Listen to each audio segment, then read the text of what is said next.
Hello बच्चों। आज हम लोग क्लास फोर्थ के हिंदी नवीन पल्लव के पाठ 7 चिड़िया की बच्ची नामक कहानी को पढ़ेंगे। चिड़िया की बच्ची पाठ का क्या नाम है? चिड़िया की बच्ची। यह कहानी लेखक जैनेंद्र कुमार जी द्वारा लिखी गई है। यह बहुत ही सुंदर कहानी है, बहुत ही शिक्षाप्रद कहानी है। इस कहानी में चिड़िया की बच्ची है, उसके माध्यम से यह बताया गया है कि हमें किसी के मोह जाल में नहीं फंसना चाहिए, हमें जल्दी किसी के मोह जाल में नहीं फंसना चाहिए, या फिर यूँ कहिए कि अधिक प्यार दुलार दिखाने वालों से हमें हमेशा सावधान रहना चाहिए। कई बार ऐसा होता है कि लोग अपने फ़ायदे के लिए हमारे पास रहते हैं, हमसे मीठी मीठी बातें वो करते हैं और अपने बातों में हमें फंसाते हैं और बाद में जा कर के हमारा इस्तेमाल करते हैं और फिर हमें हमें नुकसान पहुंचाते हैं, धोखा देते हैं। तो इसीलिए कहा गया है कि कभी भी किसी के बहकावे में नहीं आना चाहिए, कभी भी किसी के बातों में नहीं आना चाहिए और हमें कभी भी अजनबी लोगों पर विश्वास नहीं करना चाहिए। जिसको हम अच्छी तरीके से नहीं जानते हैं, जिससे हम परिचित नहीं हैं, उस पे हमें बहुत ही जल्दी भरोसा नहीं करना चाहिए। तो यही बातें इस कहानी में बताई गई हैं कि अधिक प्यार दुलार दिखाने वालों से हमें सावधान व सचेत रहना चाहिए और किसी के भी बहकावे में नहीं आना चाहिए, किसी के मोह जाल में नहीं फंसना चाहिए। यहाँ देखिए, सबसे पहले लिखा भी है पाठ से पहले कि चिड़िया की बच्ची कहानी के माध्यम से लेखक यह बताना चाहता है कि बिना अभिभावक के पास रहे किसी के मोह जाल में नहीं फंसना चाहिए। अभिभावक मतलब क्या कि जो हमारे परिवार के सदस्य हैं, हमारे माता पिता हो या फिर जिसके साथ हम उठते बैठते हैं प्रतिदिन, जिसको हम देखते हैं, जिनको हम अच्छे से जानते हैं, अगर वो हमारे पास ना हो तो हमें किसी और के मोह जाल में नहीं फंसना चाहिए, किसी के बातों में नहीं आना चाहिए, क्योंकि इससे हमें नुकसान ही होने वाला है। तो चलिए इस कहानी को हम अच्छे से रीड करते हैं और इसको समझते हैं और इससे मिली सीख को अपनाने की कोशिश करते हैं। ठीक है? तो अगर आप चाहते हैं कि आपको एक अच्छी सीख मिले तो इसलिए इस वीडियो को अंत तक देखिए। ठीक है बच्चों? Very good. माधव दास ने अपनी नई कोठी संगमरमर से बनवाई है। उसमें सामने बहुत सुंदर बगीचा भी लगवाया है। उनको कला से बहुत प्रेम है। उनके पास धन की कमी नहीं है। फूल पौधे रकाबियों में, हौजों में लगे हैं। फव्वारों में उछलता हुआ पानी उन्हें बहुत अच्छा लगता है। समय भी उनके पास काफ़ी है। चिड़िया की बच्ची नामक कहानी में सबसे बड़ी भूमिका है माधव दास की। माधव दास नाम के एक व्यक्ति हैं जिन्होंने अपने कोठी, अपने हवेली को संगमरमर से बनवाया है। उनको कला से बहुत ही प्रेम है, इसलिए उन्होंने अपने हवेली के सामने एक सुंदर सा बगीचा भी लगवाया है। उनके पास धन की भी कोई कमी नहीं है, वो संपन्न व्यक्ति हैं। उन्हें फूल पौधे से भी बहुत प्यार है, तो इसलिए उन्होंने सुंदर बगीचा लगवाया है। फूल पौधों को रकाबियों में, रकाबियाँ बोलते हैं तस्तरी, और हौज मीन्स होता है कुंड या नाद। इस प्रकार उन्होंने फूल पौधों को तस्तरी और कुंड नादों में लगवाए हैं फूल पौधों को। फव्वारों में उछलता हुआ पानी भी उनको बहुत अच्छा लगता था, इसलिए वो अपने बागीचे में ये भी लगवाए हैं, क्योंकि उनके पास समय की कोई कमी नहीं है, उनके पास पर्याप्त समय है। काफ़ी मीन्स होता है पर्याप्त। शाम को जब दिन की गर्मी ढल जाती है और आसमान कई रंग का होता जाता है, तब वह कोठी के बाहर चबूतरे पर तख्त डलवाकर मसनद के सहारे गलीचे पर बैठते हैं और प्रकृति की छटा निहारते हैं। तख्त में होता है चौकी और गलीचे में होता है कालीन। ठीक है? तो जब शाम हो जाता है तो वो अपने कोठी से बाहर निकल करके चबूतरे पर चौकी डलवा करके और प्रकृति की सुंदर छटा को निहारते हैं, देखते हैं। आज कुछ कुछ बादल थे, घटा गहरी नहीं थी, धूप का प्रकाश उनमें से छन छन कर आ रहा था। माधव दास मसनद के सहारे बैठे थे। उनके देखते देखते सामने की गुलाब की डाली पर एक चिड़िया आ बैठी। चिड़िया बहुत सुंदर थी। एक शाम जब वो कोठी के बाहर चबूतरे पर बैठे थे मसनद के सहारे, तो देखते ही देखते क्या होता है, एक गुलाब की डाली पर चिड़िया आकर के बैठती है। क्योंकि उनके कोठी के बाहर बाग बगीचा था, सुंदर सुंदर फूल पौधे लगे हुए थे, तो वहाँ पर गुलाब के डाली पर चिड़िया आकर के बैठती है। चिड़िया बहुत ही सुंदर थी। माधव दास को वह चिड़िया बहुत मन भावनी लगी। मन भावन मीन्स होता है मन को भाने वाला। बहुत ही अच्छी लगी चिड़िया।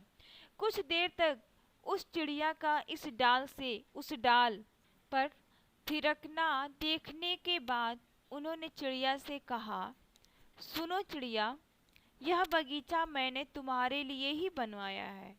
तुम बेखटके यहाँ आया करो। बेखटके मीन्स होता है बिना भय के। चिड़िया उनको बहुत सुंदर लगती है, इसलिए वो चिड़िया से कहते हैं, जब चिड़िया यहाँ से वहाँ तक फुदक रही थी तो चिड़िया से उन्होंने कहा कि चिड़िया, ये बागीचा मैंने तुम्हारे लिए बनवाया है और तुम्हें डरने की कोई बात नहीं है, तुम कभी भी यहाँ पे आ जा सकती हो। चिड़िया एक घबराई, फिर बोली, मुझको मालूम नहीं था कि यह बगीचा आपका है। मैं अभी चली जाती हूँ। पल भर सांस लेने के लिए मैं यहाँ टिक गई थी। टिक गई थी मतलब रुक गई थी। माधव दास ने कहा, मेरी भोली चिड़िया, तुम्हें देखकर मेरा चित्त प्रफुल्लित हुआ है। प्रफुल्लित मीन्स बहुत ही प्रसन्न हुआ है। मेरा महल भी सूना है। सूना है मतलब खाली है। वहाँ कोई भी चहचहाता नहीं है। तुम्हें देखकर मेरे परिवार का जी बहलेगा। तुम यहीं क्यों नहीं रह जाती? मेरे पास बहुत सा सोना है। तेरा घर समूचा सोने का होगा। ऐसा पिंजरा बनवाऊंगा कि कहीं दुनिया में न होगा। ऐसा कि तू देखती रह जाए। तू उसके भीतर थिरक फुदक कर मुझे खुश करना। क्या करता है वो जो सेठ है माधव दास, वो चिड़िया को अब अपने बातों में फंसा रहा है, अपने जाल में फंसा रहा है। उसको तरह तरह की लुभावना दे करके कि मैं तुम्हारे लिए पिंजरा सोने का बनवाऊंगा, तुम यहीं पे रहना और मुझे मेरे परिवार को खुश रखना, और ऐसा पिंजरा बनाऊंगा जो कि दुनिया में तुमने कहीं भी देखा नहीं होगा। इस प्रकार वो अपने बातों में फंसा रहा है। चिड़िया बोली, मैं नादान हूँ, मैं कुछ समझती नहीं। सूरज की धूप खाने, हवा से खेलने और फूलों से बात करने जरा मैं घर से उड़ आई थी। अब सांझ हो गई है, सो माँ के पास जा रही हूँ। आप सोच ना करें। चिड़िया कहती है कि मैं तो नादान हूँ, मुझे कुछ नहीं पता है, मुझे कोई समझ नहीं है। मैं तो बस सूरज की धूप खाने के लिए, हवा से खेलने के लिए और फूलों से बात करने के लिए मैं अपने घर से, अपने घोंसले से बाहर उड़ आई थी। अब तो सांझ हो गई है, अब मुझे अपने माँ के पास जाना है। आप ज़्यादा सोच विचार ना करें। माधव दास ने कहा, भोली चिड़िया, तुम कहाँ रहती हो? तुम मुझे नहीं जानती हो? माधव दास कहते हैं कि तुम कहाँ रहती हो? क्या तुम मुझे नहीं जानती हो? चिड़िया बोली, मैं माँ को जानती हूँ, भाई को जानती हूँ, सूरज को और उसकी धूप को जानती हूँ, घास पानी और फूलों को जानती हूँ। तुम कौन हो? मैं नहीं जानती। मुझको देर हो रही है, माँ मेरी बाट देखती होगी, मैं माँ के पास जा रही हूँ। चिड़िया कितना सुंदर जवाब देती है कि जब माधव दास पूछता है कि भोली चिड़िया, प्यारी चिड़िया, तुम कहाँ रहती हो और क्या तुम मुझे नहीं जानती, तो चिड़िया उत्तर देती है कि मैं अपनी माँ को जानती हूँ, भाई को जानती हूँ। ये सूरज क्योंकि मुझे धूप देता है, इसलिए मैं सूरज को जानती हूँ। घास, पानी और फूलों को जानती हूँ क्योंकि वो मुझे अन्न जल देते हैं, इसलिए मैं उनको जानती हूँ। लेकिन तुम कौन हो? मेरा तुमसे कोई परिचय नहीं है। मैं तुमको पहले कभी नहीं देखी हूँ, इसलिए मैं तुमको नहीं जानती हूँ। और मुझे देर हो रहा है, और मेरी माँ जो है वो मेरा रास्ता देख रही होगी। बाट मिस होता है रास्ता। माँ मेरी राह देख रही होगी, इसलिए मैं अपने माँ के पास जा रही हूँ। माधवदास उसे रोकते हुए बोले, ठहर ठहर, अपने पास के इस फूल को तूने देखा? जब वो चिड़िया की बच्ची जाने लगती है तो माधवदास उसे रोकने लगते हैं। ठहर ठहर की आवाज दे करके उन्हें रोकते हैं और कहते हैं कि क्या तुमने अपने पास के इस फूल को तुम देखी हो? यह एक है, ऐसे अनगिनत फूल मेरे बगीचे में है। वे भांति भांति के रंग है। भांति भांति में होता है तरह तरह के रंगों के हैं, तरह तरह की उनकी खुशबू है। वे सब फूल तेरे लिए खिला खिला करेंगे। मैं तुझे सोने से मढ़कर तेरे मूल्य को चमका दूंगा। तूने मेरे चित्त को प्रसन्न किया है, तू मत जा, यही रहा। जब चिड़िया की बच्ची जाने की बात करने लगती है तो जो सेठ रहता है वो तरह तरह का उसे अपने बातों में फंसाने की कोशिश करता है तरह तरह से। और क्या कहता है कि जो तुम जिस फूल की डाली पे तुम बैठी हो वो तो एक है, ऐसे अनेक, ऐसे हजारों फूल मेरे बागीचे में है और उनके अलग अलग अलग खुशबू है, इसलिए तुम कहीं मत जाओ, तुम यहीं रहो और तुम्हें मैं सोने से मढ़ दूंगा। तुम जो कलर है, जो तुम्हारा शरीर है, उसको मैं सोने से मढ़ दूंगा और इस प्रकार तुम्हारी कीमत को मैं बढ़ा दूंगा, तुम्हारे मूल्य को चमका दूंगा। तुम मेरे चित्त को, तुम मेरे मन को प्रसन्न कर दियो, इसलिए ही चिड़िया तुम कहीं मत जाओ, तुम यही रहो। यह कहने के साथ ही सेठ ने एक बटन दबा दिया।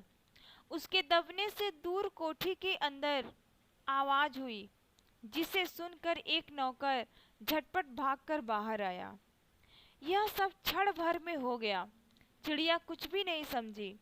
सेठ का इशारा पाते ही नौकर चिड़िया को पकड़ने के जतन में जुट गया। जतन मीन्स कोशिश। इधर चिड़िया को बातों में उलझाए रखने के लिए सेठ बोले, तुम अभी माँ के पास अवश्य जाओ। माँ बाट देखती होगी, माँ राह देखती होगी, पर कल आओगी ना?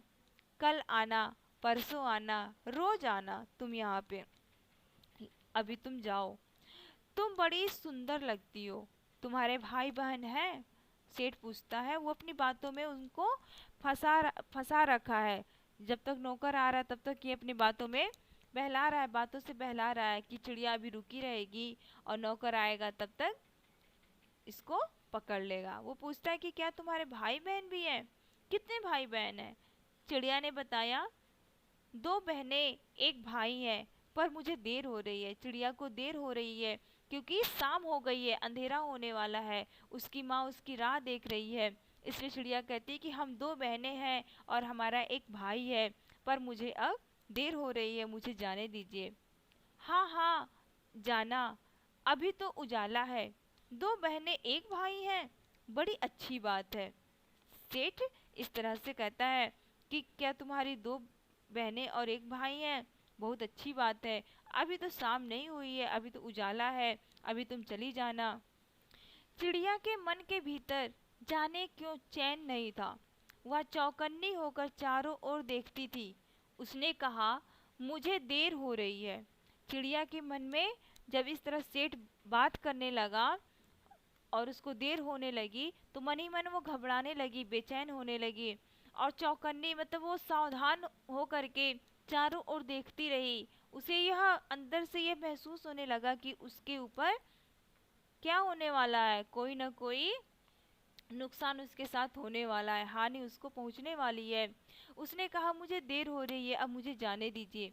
सेठ ने कहा, अभी तो उजाला है, मेरी प्यारी चिड़िया, तुम अपने घर का और हाल सुनाओ। भय मत करो। चिड़िया ने कहा, मुझे डर लगता है, मैं नादान बच्ची हूँ। माँ मेरी दूर है, रात हो जाएगी तो मुझे राह नहीं सूझेगी। सेठ कहता है कि अभी उजाला है, तुम अभी अपने घर का और हाल बताओ।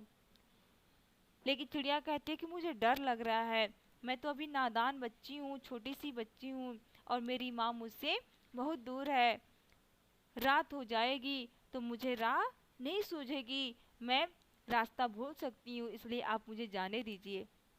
सेठ ने समझाया, भय ना करो चिड़िया, तुम बहुत सुंदर हो, मैं तुमको प्रेम करता हूँ। इतने में चिड़िया को बोध हुआ कि जैसे एक कठोर स्पर्श उसकी देह को छू गया है। वह चीख कर चिचियाई और एकदम उड़ी। नौकर के फैले हुए पंजे में वह आकर भी नहीं आ सकी। देखिए यहाँ क्या बात हो रही है। सेठ कहता है, वो अपनी बातों में फंसा रहा है कि अगर मैं अपने बातों में इसको फंसा लूँगा और चिड़िया मेरे बातों में आ जाएगी तो वो मुझे छोड़ करके नहीं जाएगी। वो स्वार्थ बस उस चिड़िया को अपने पास रखना चाह रहा है। वो क्या कहता है कि तुम बहुत सुंदर हो, मैं तुमसे प्रेम करता हूँ। इस प्रकार चिड़िया को जब इस तरह बोल करके और सेठ उसके शरीर पे हाथ फेरता है तो वो जो हाथ फेरने का जो स्पर्श था उसको कठोर लगता है, गलत लगता है, और इस प्रकार वो चीखती है और तुरंत फड़फड़ा करके पंख फड़फड़ा करके उड़ने लगती है। नौकर के फैले हुए पंजे में वह आकर भी नहीं आ सकी। नौकर तब तक नौकर आ चुका था, वह अपना पंजा फैलाकर उसके पकड़ने ही वाला था, लेकिन फिर भी वो निकल जाती है वहां से। वह उड़ती हुई एक सांस में माँ के पास पहुंची और माँ की गोद में गिरकर सुबकने लगी। ओ माँ, ओ माँ। उड़ करके किसी तरह अपनी जान बचा करके सेठ के चंगुल से बचकर अपनी माँ के पास आती है और अपनी माँ के पास पहुंच करके अपने माँ की गोद में गिर करके सुबकने लगती है, रोने लगती है, सिसकने लगती है और ओ माँ करके उनसे लिपट जाती है। माँ ने बच्ची को छाती से चिपटा कर पूछा, क्या है मेरी बच्ची, क्या है? जब इस प्रकार सिसकने लगती है अपनी माँ की गोद में तो माँ ने उसे अपने सीने से लगाती है, चिपकाती है और कहती है कि क्या बात है मेरी बच्ची, तुम इस तरह क्यों घबराई हुई हो, क्या बात है? पर बच्ची काँप काँप कर माँ की छाती में और चिपक गई, बोली कुछ नहीं, बस सुबकती रही, ओ माँ करके। क्या होता है, वह इतना घबराई हुई रहती है, इतना डरी हुई रहती है कि वो उसके मुंह से कोई आवाज़ नहीं निकलता है, बस सिसकती रहती है। उसकी माँ पूछती है कि क्या हुआ, क्यों इस तरह इस हाल में हो, बट वो कुछ बता नहीं पाती है। बड़ी देर में उसे ढाढ़स बंधा और तब वह पलक मीच उस छाती में चिपक ऐसे सोई जैसे जैसे अब पलक ना खोलेगी।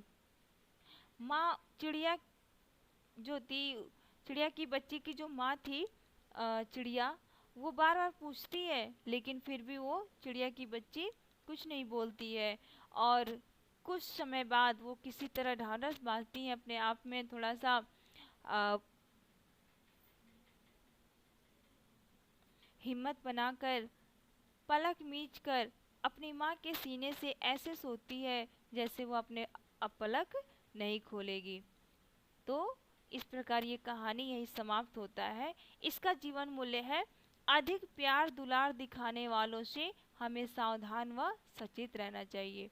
देखिए वो जो सेठ था चिड़िया को किस तरह अपनी बातों में फंसा रहा था, बहला रहा था, लेकिन चिड़िया छोटी बच्ची थी, नादान थी, नासमझ थी, फिर भी उसे उसे सेठ की चाल को समझ ली कि सेठ मुझे अपनी बातों में फंसा रहा है, वो यहीं पे मुझे पिंजरे में कैद करके रखने वाला है।